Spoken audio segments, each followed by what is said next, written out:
Hi, I'm Rosh from Energy Matters. Welcome to our podcast, Road to Zero, where we dive headfirst into all things renewable.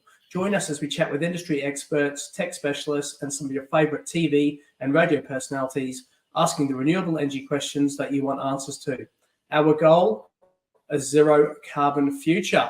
In today's episode, we are very lucky to be joined by Aron Cane, Product Manager for the Clean Energy Council. Hello, Aron, how are you? Good, thanks, Rosh. How are yourself? I am very well, thanks, mate. Very well indeed. Thank you so much for joining me today. I know that you have a very important update regarding the approval of solar panel modules installed in Australia. So I'm very much looking forward to hearing more about that. But Aron, before we do get into it, I know our audience just generally likes to know a little bit more about the man behind the brand. So can you tell me a little bit more about yourself and your journey with the Clean Energy Council? Yeah, fantastic. Yeah, my name's Aron Cane. Grew up in the Latrobe Valley, so we've been part of the energy industry for an extended period of time. It's part of our local community now and our heritage. Always had a bit of a fascination for how and why things work, which ultimately led me to an engineering degree and a career in engineering, which has really allowed me to embrace my sort of my passion. So I've been with the CEC now a little over 12 months. I started there as a senior product engineer, and in January this year I was appointed as the products manager.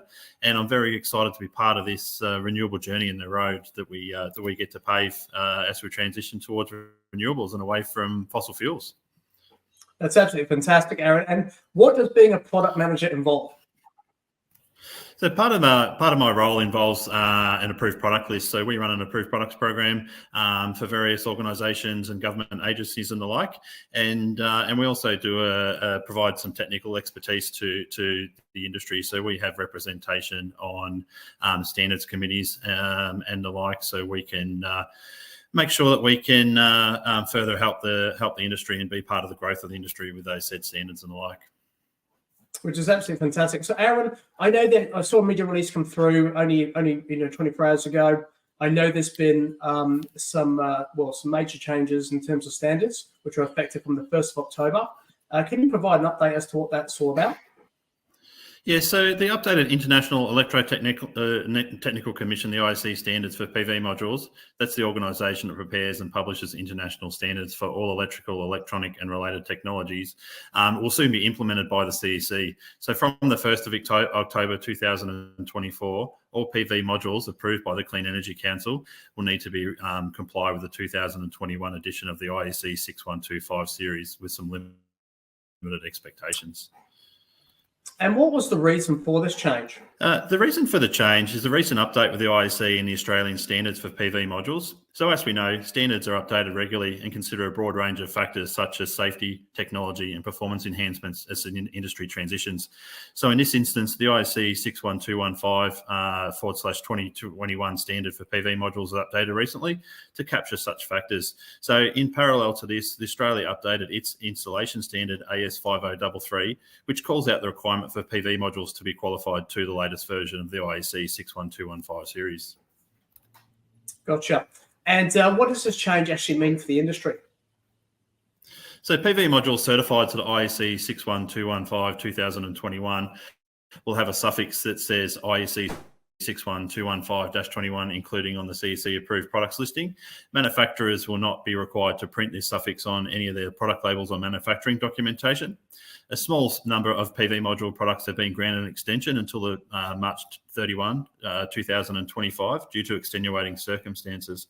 Only the PV modules whose labels and or markings indicating conformance with the 2021 version of IEC 61215 will continue to be eligible for STCs after October 1, 2024.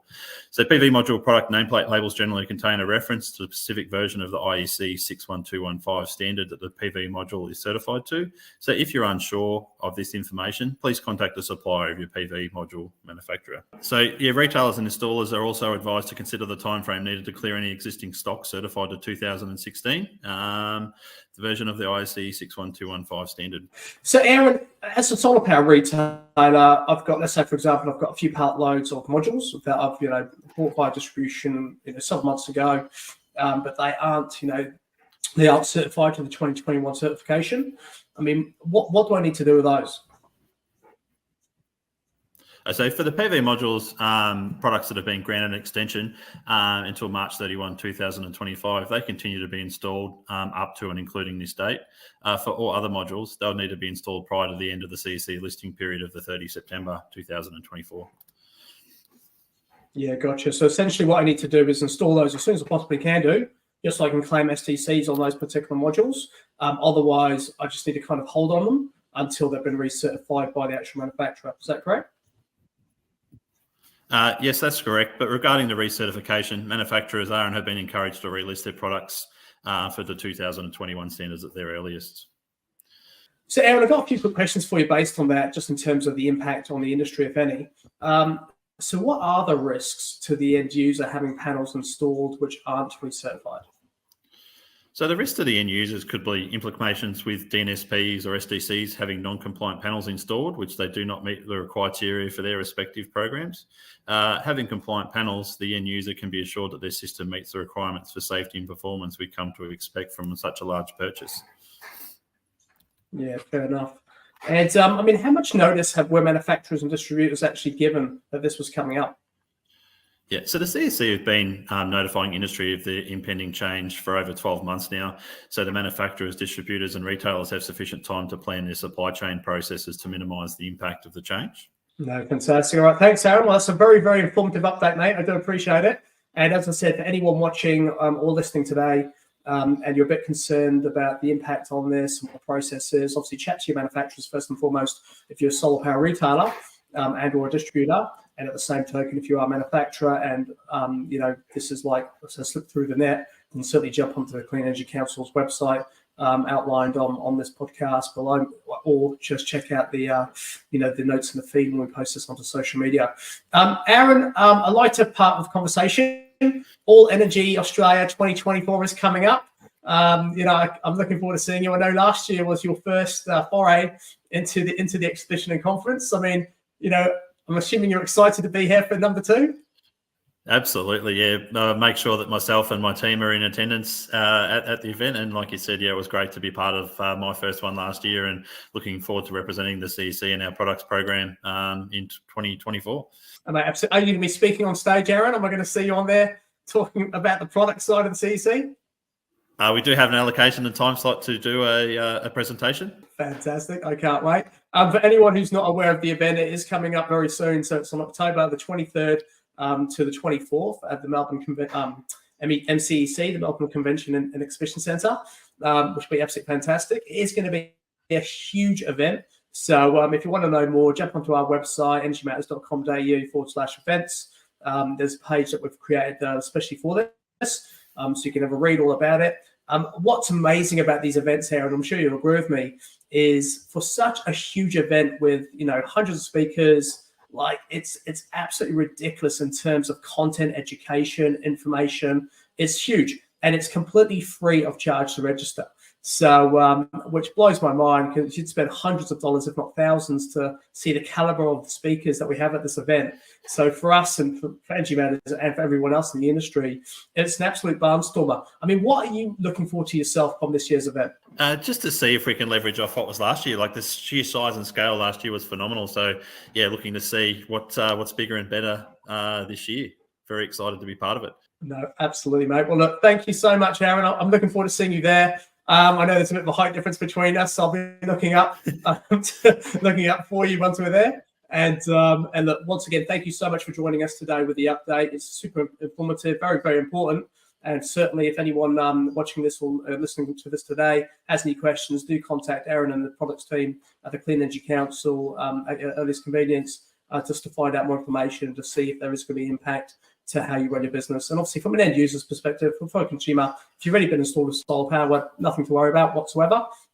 Your panels are great. They met certification at the time, and they'll be absolutely great for anyone looking to install solar power in the very near future. Just ensure that obviously everything has been certified accordingly before you agree to have those panels on your roof, and check out the Clean Energy Council's website as well, just to make sure that they are on the approved products list. Aaron, thank you once again, mate. It's been a pleasure to chat to you today, and I look forward to seeing you at All Energy in about a month's time. Thanks very much, Rosh, and likewise. Okay, mate. So, guys, very important update there today. Thank you for joining me. Before we finish up, just a quick one to remind you that, look, if you have yet to go solar, there still is time. I mean, there never has been a better time than now, and that'll always be the case. The sun's shining. We're coming into summer. So really, what you want to be doing is at least looking at the viability of solar power for your home, getting a few quotes. You can do that via NG Matters at ngmatters.com.au/free solar quotes. We work with a few hundred different solar retailers and installers around the country. So we'll happily find the ones that are local to you and arrange them to contact you and to give you a quote to compare to others and then determine for yourself whether it is a good option. If you have got solar power already, then definitely look at batteries. Batteries have come down significantly in price, and there still are a few state-based incentives out there. So good to explore what's current for you. And once again, you can get battery modules in a much smaller size than before, so you don't have to go for a 13 kilowatt battery storage unit straight away. You can go for something modular and start with something as low as 6 kilowatt hours and build up by small module blocks, which are offered by a variety of different manufacturers of today. For anyone who doesn't follow us, please follow us on YouTube and subscribe to our YouTube so you can actually keep up to date with all these different podcasts. And at the same token, if you haven't followed us on social media, please do on Facebook, Instagram, Twitter, and also on LinkedIn. Thank you very much for joining us. I look forward to seeing you next time. All the best.